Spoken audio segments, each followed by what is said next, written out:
in? It's very early, isn't it? I'm here, which must mean one thing. Should we have a bit of Heather's? I'm just going to say, I just got off the tube and I just saw all of you dressed up and it still makes my heart skip a beat. I want to say, as the producer of the show, thank you so, so much for your continued support of this show. It means the world to all of us, and we've got a few surprises for you this morning. But first, I want you to give the biggest cheer. I want them to hear you the other side of London. We're going to have a bit of Jacob Fowler doing Freeze Your Brain.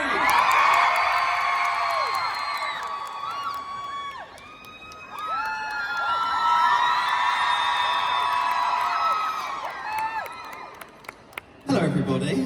Whoa! Please sing along with me.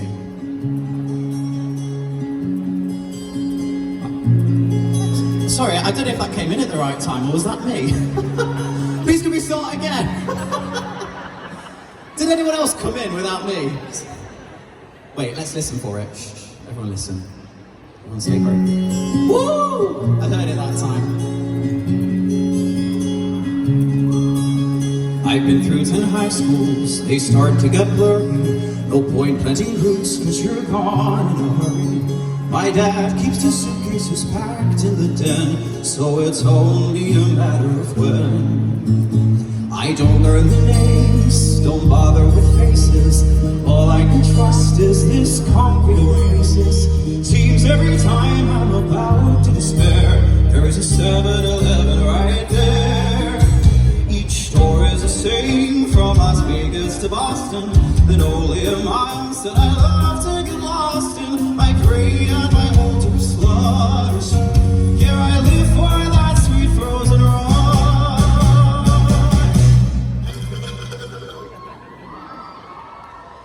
Freeze your brain, succumb that strong and lasting pain. Happiness comes when everything numbs. Honey's cocaine. Freeze your brain. Freeze your brain. Care for a hit? Does your mommy know you do that crap? Not anymore. When mom was alive, we lived halfway normal. Now it's just me and my dad, we're less formal. I learned to cook pasta, I learned to pay rent. For the world doesn't know you were sent. You're planning your future, Veronica Sawyer. You'll go to some college, then marry a lawyer. But the sky's gonna hurt when it falls, so you better start building some walls. Freeze your brain, swim in the ice, get lost in the pain. Shut your eyes tight till you vanish from sight, and nothing remains. Freeze your brain, shatter your skull, fight with your pain. Forget who you are, unburden your load. Forget in 6 weeks, you'll be back on the road. When the voice in your head says you're better off dead, don't open a vein.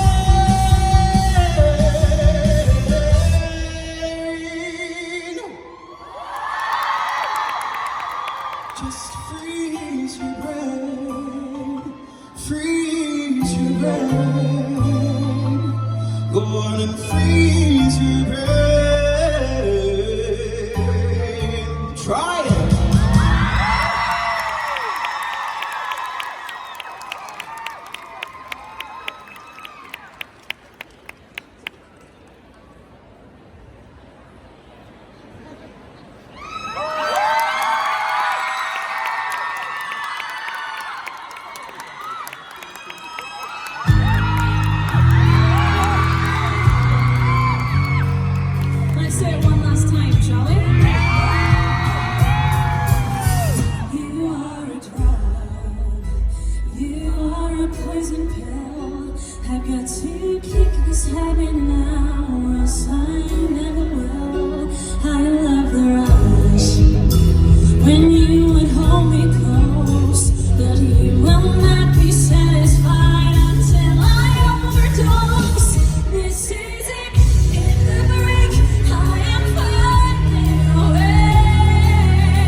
can we just have a second? Is it 11 a.m. yet and that just happened? Could you imagine singing that song at 11 a.m? Let's hear it for our two performers from Heathers!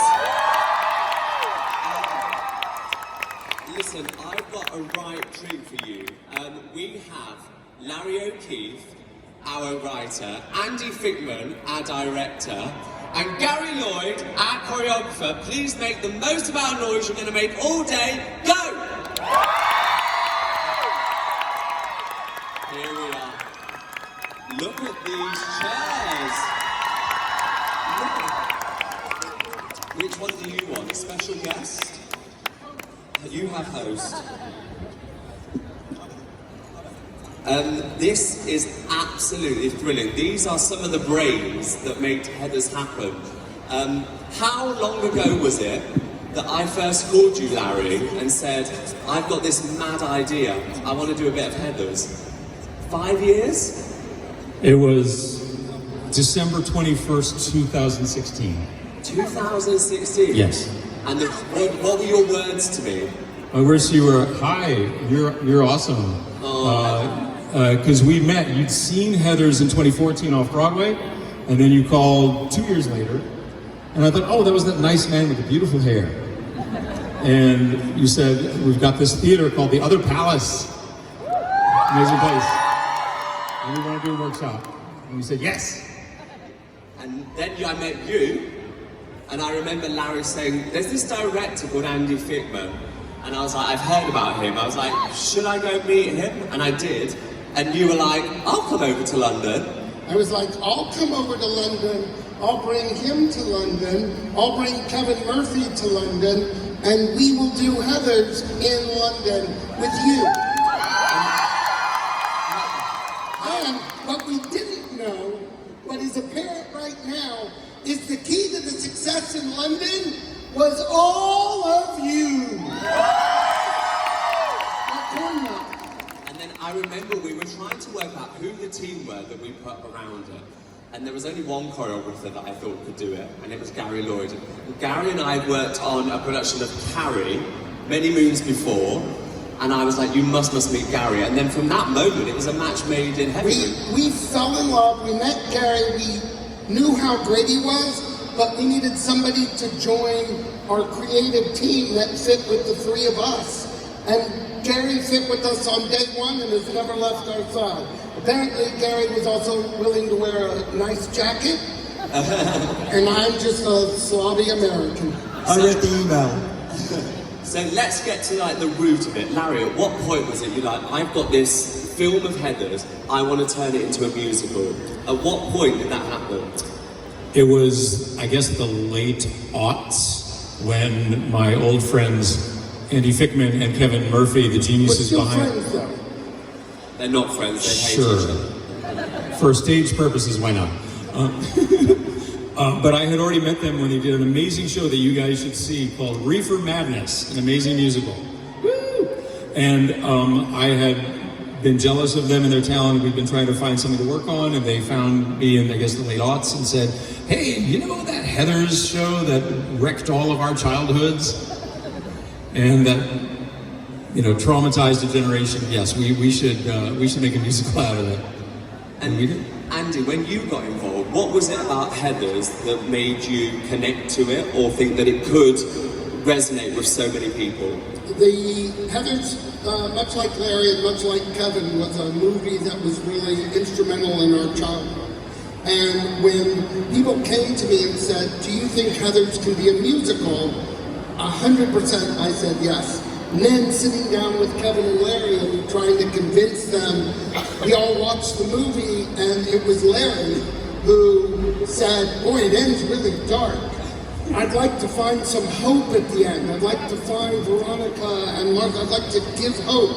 And Larry led the charge, and Larry and Kevin turned it into hope, and we knew, even with our very first reading we ever did with Kristen Bell as Veronica, we did that in Los Angeles, and we knew we were on to something. But it's all, and the original writers, we have to say, the original writer, Dan Waters, who created the movie, and the original director, Michael Lehman, and the original producer, Denise Denovi, have been partnered with us from the very beginning. The movie had their seal of approval, and Winona Ryder and Christian Slater, and Lisa Ann Falk, who lives in the UK and is the original McNamara in the movie, lives here. When we knew that they were involved and loved it, we felt we had something. And Gary, when you first had that call, we're like, okay, we want you to choreograph Heathers. What goes through your mind at that point, and how do you approach that? Well, I was also a big fan of the film. I remember that coming out and being a huge cult hit on video, those of you that remember VHS. And yeah, we had the footage from the Broadway version, so we knew what the show was, we had the soundtrack. And this incredible music and this incredible world that the guys have created. It was about kind of really getting stuck into the language of that world and these characters. And I did a talk yesterday on the future of choreography in the backstage theatre. And there was much talk about what a choreographer creates and what their role is. And with this, it's very much a collaboration. From the composition through to the script and digging into the text and understanding how all these characters have to move, how they have to interact with each other, and what is the world that we are creating that is Heathers.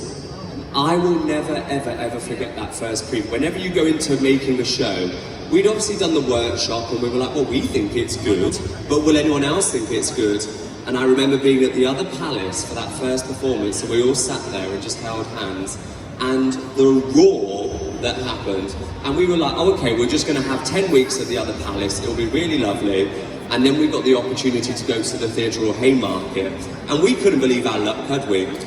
We couldn't. I have to say something for all of us who have enjoyed Heathers since 2017. We exist here because of this man. Paul Taylor Mills has fought tooth and nail every day for the show at the other palace, for the tour. It is a hard job being a producer. Nobody calls you every day and says thank you. They just call you every day to tell you what the problems are. And he loves the show so much. So from all of us, thank you. Thank you. You're unfortunate. I just remember looking out of the window after that film, and it was like the Beatles had reformed again. I was like, oh my goodness. And making shows is one of those curious things. Of course, people have to enjoy the title, but the casting, and do you remember that first original cast? Carrie Hope Fletcher, Jamie Moscato, Joan Stewart. And when they asked us to do the talk this morning, I thought, you know what, it would be really, really lovely to get 3 wonderful previous Heathers cast that we really respect and we really love. Unfortunately, they weren't available. But we do have Erin, Jacob and Maddie are going to come and join us. I think they're there. They're having a gossip, or they're probably watching me. Here they are!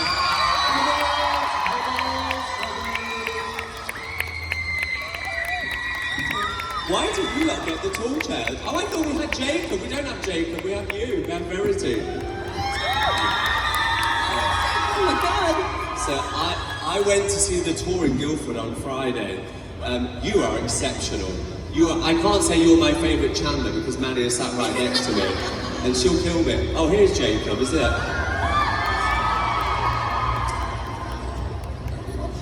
Well, you were watching.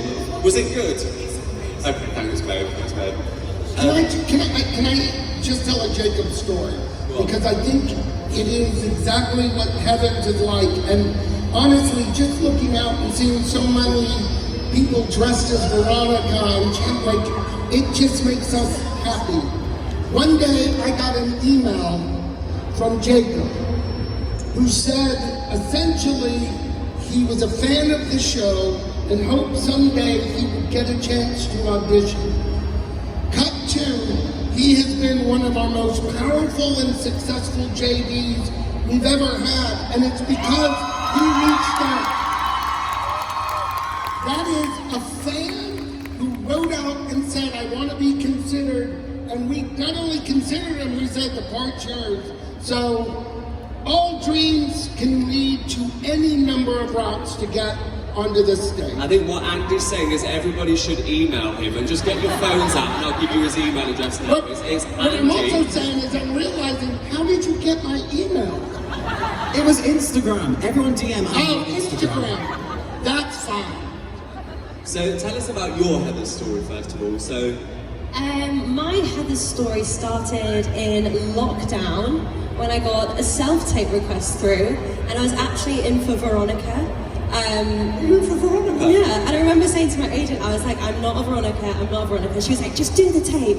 So I did it, and they were like, we like you, but you're not a Veronica. I was like, I could have told you that. Does that happen very often? That someone comes in for one role and then... Yeah, people a lot of times come from one role and then we talk and go that. Maddie, we did a work session over Zoom because Larry, Gary, and Kevin, we were all trying to find out if she was a Chandler, and she is. And when you get those tapes for Veronica, so when you got Erin's tape, what is it that you're looking for in that Veronica? Because we've got lots of people that now have your email address. How about enormous vulnerability with a little streak of insanity and cruelty? I just remember that line that Kevin wrote in the opening number, which is, fight the urge to strike a match and set this dump ablaze. She's fighting it, but she has the urge. But Larry, I would say Larry and Kevin are always about, can we sing that part? And Gary is always about, can that person move? And Gary has never said to us ever, that person has to have 20 years of dance. Gary wants to know if they can move. And then Gary and I were able to sort of take it. So those are the key points. It's never about just spot on, they check those boxes. It's all about potential. All of these people blew us away with their potential. And Erin, we've spoken about this before, but that role of Veronica is one of the most full-on roles that's ever been written in musical, I think, thanks to Larry O'Keefe and Kevin Murphy. Thank you very much. She doesn't leave the stage, and I think when she does, she has like a quick sip of water. I go to the toilet. I peed. That was my only chance to pee. Your only chance. Because I drank so much water, and then I got to that point in Act 2, and I was like, I've got to go. I've got to go to the toilet. But she's only off for 3 minutes in Act 2. But the stamina, it comes. It's if you trust how it's written. And Maddie made such a good point. Maddie was like, just remember that you kind of get pushed around by everyone else. You'll always know where you're going because someone will always be there being like, this is the scene we're doing next. So it was just getting used to the stamina, especially of singing the material, but also I really wanted it to be acted first and foremost. The music's great and we love it, but I didn't want to not give a really honest performance as well. So that was really important to me as well. And in that, how do you look after yourself to be able to do that 8 times a week? During rehearsals, I didn't talk for 14 hours a day. I went to rehearsals 10 till 5 and then I didn't speak to anyone. My mum was like, fancy a FaceTime? I said, no, I'm busy. I've got stuff to do. And then water, sleep. But it's like going to the gym. You know, you work your legs, you run often, and then the more you do it, the slightly easier it is, or your body gets more used to it. Your voice is a muscle, just the same, so you just work it. And Verity, Jacob and yourself have been on the road since February, and I'm not just saying this because I'm here in front. I saw the tour on Friday evening, and the best feeling for a producer is to go and check up on a show and just see it in like absolutely brilliant condition. The cast are astounding. You are brilliant. What's been your favourite thing about touring this brilliant country? Being with these lovely people. The people. Yeah, we're so lucky. I mean, Jacob is great. He's so fabulous, and everybody. But who was your favourite? Probably Liam. No, I'm joking. Everyone is so lovely, and that's what's so important in tour because you're away from home, you're away from your friends, you're away from everything really, and you're just with these. Is it 19 of us? 19 people on the road. Have you had a favourite venue? Like, which audiences have been wild? Because I'm always a bit scared about headers in the regions. I was like, will they get it? Dublin. Hey. We've got 2 Manchester. people from Dublin. Glasgow. Yeah. And probably Liverpool. Yeah. What are you going to miss miss most about it? I'm I gonna. should say we're in Wimbledon next week. There are still tickets available. Yeah, come and see it. Come and see it. I'm gonna miss being red. I'm gonna miss being I'm not gonna miss the riff, but I'm gonna miss very red. Yeah, for sure. If you could play another role in Heathers for all of you, who would it be? I've got this. Oh my god. I'd love to give like Kurt and Ram a go. Both of them. Yeah, just both of them at once. Why not? I think I'd want to be Red. Red? I'd want to give Red a good go. Just have a great time. Or Miss Fleming in Sunshine and Light, for God's sake. Yeah. I would say Miss Fleming. I want to do splits. I want to do it all. Yeah. Jake, how about you? I don't know why we haven't all jumped to the obvious answer that is, of course, Beleaguered Geek. We should also point out there's an amazing actor in our crowd who's very tall named Liam. Liam He's been bombarded. has played on tour. Liam has played pretty much every male character in our show.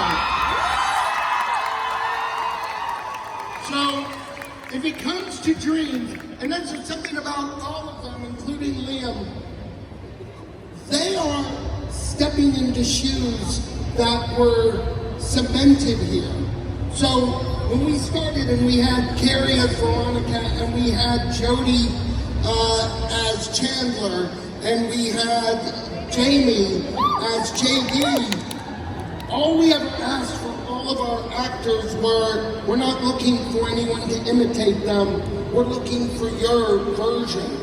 And these 4 actors, 5 actors, have excelled all of those expectations and made their own version. We are so proud of the many Veronicas and Chandlers and JDs that we have seen. And it's just, you cast great actors, and the 3 of us just mostly sleep.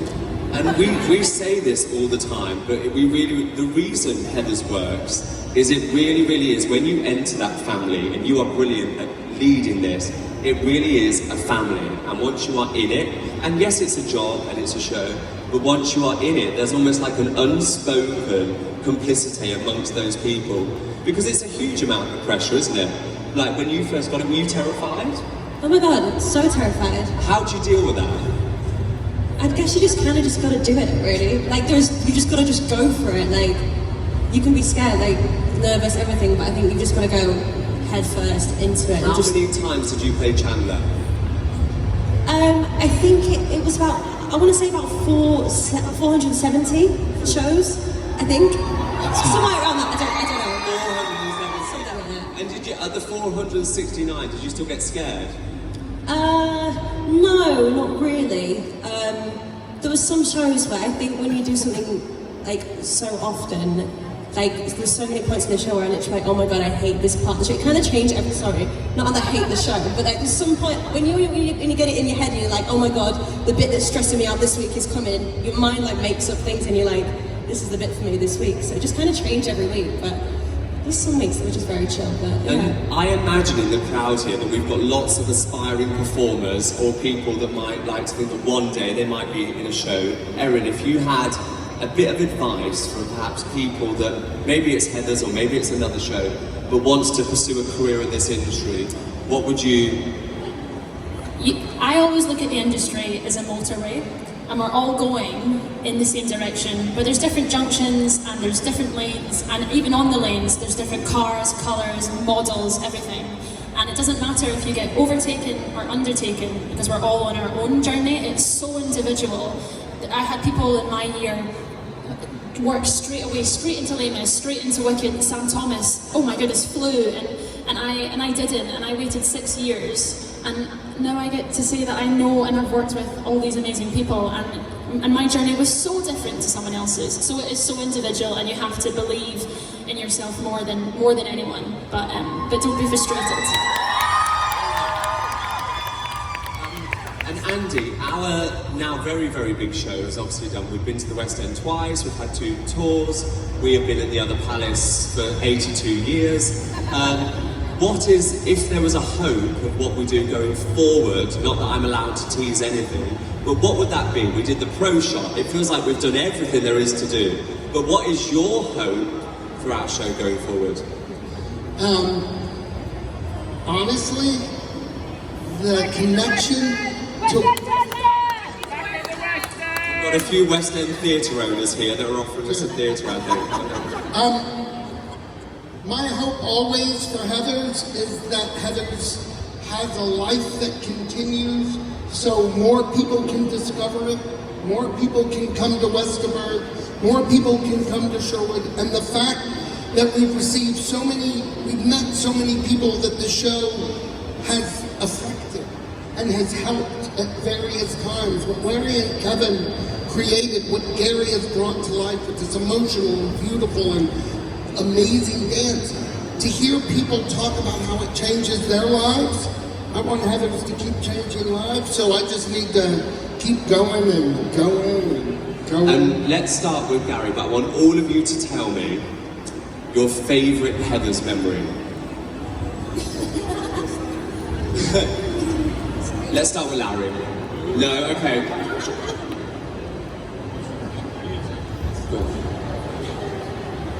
Go on, Jacob. Personally, my favourite memory was when I went on as JD for the first time. How did that happen? It happened with 3 hours notice because it was only 5 days into the run. And I barely knew Beleaguered Geek, and if you know Beleaguered Geek, he's got like 3 lines. 3 very important lines, may I add, but only 3 compared to JD's 100. And we went up at 8 o'clock, slightly past 7:30, obviously. And it was probably one of the best days of my life. Oh, Gary, you ready? Larry's ready. Larry's ready.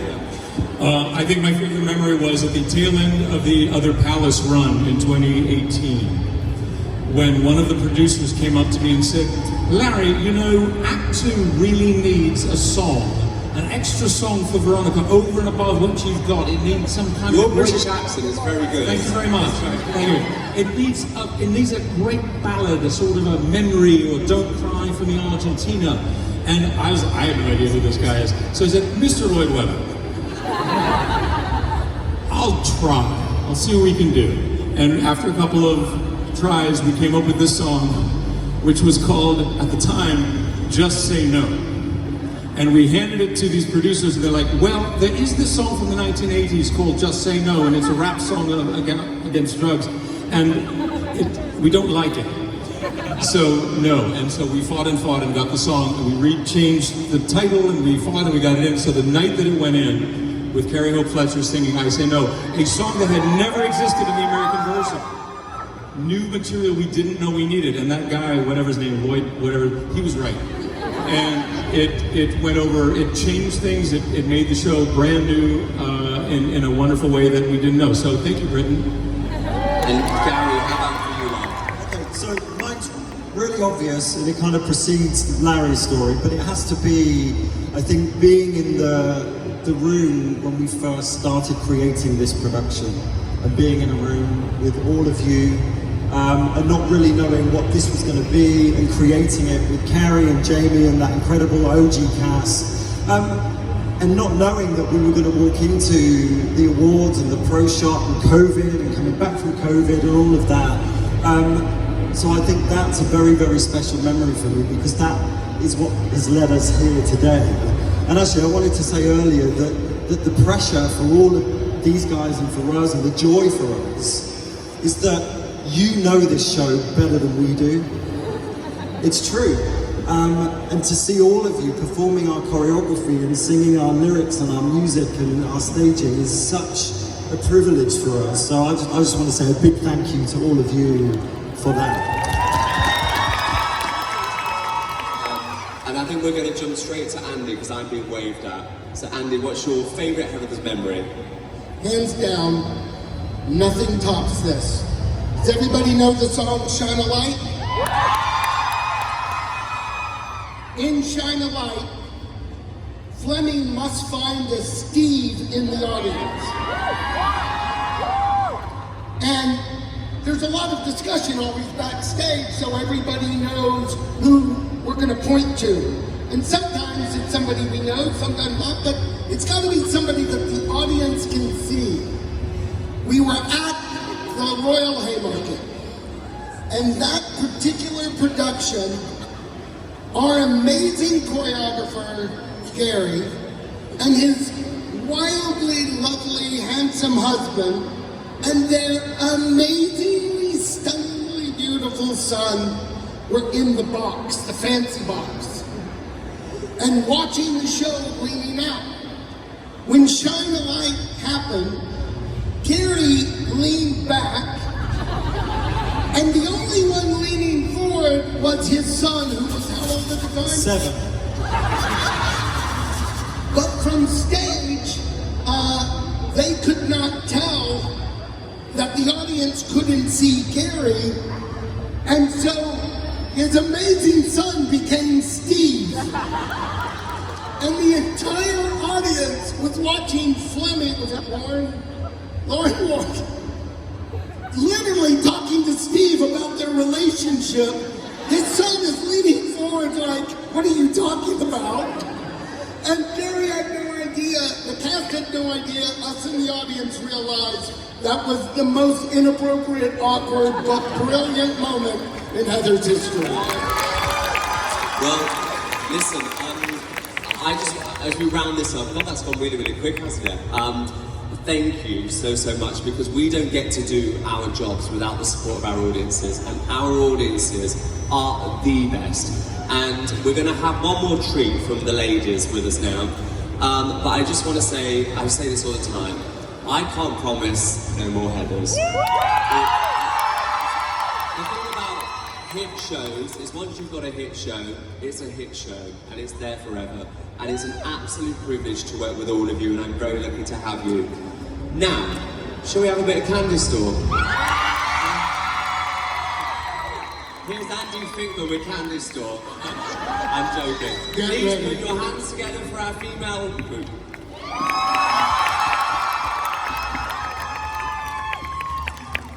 You ready for some candy store, people?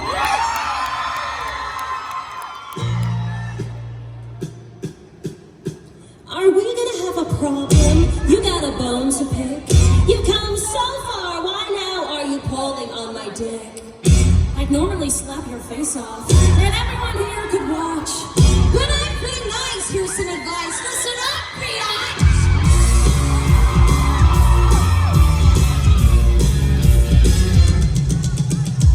I looking up, buying stuff, thinking of. I drinking hard, vexing dad's credit card. Skipping gym, scaring her, screwing him. Kill a cold, kicking nurse in the nose. If you're not the balls, you can go play dolls. Let your mom fix you a snack. Whoa! Or you could come smoke, come some more and coke.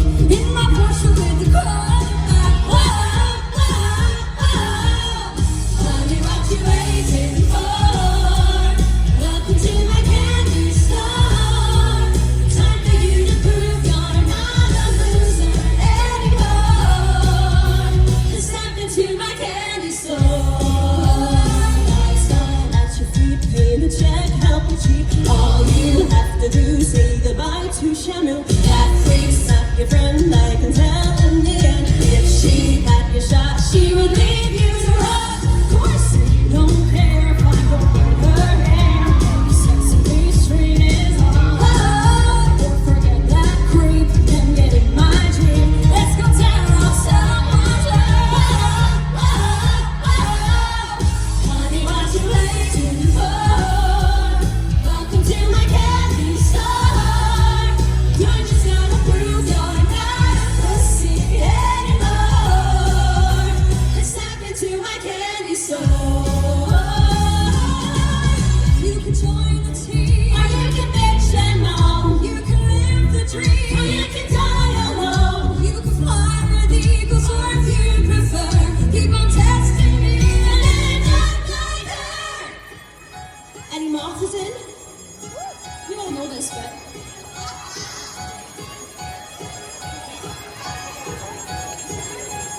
Time is tough.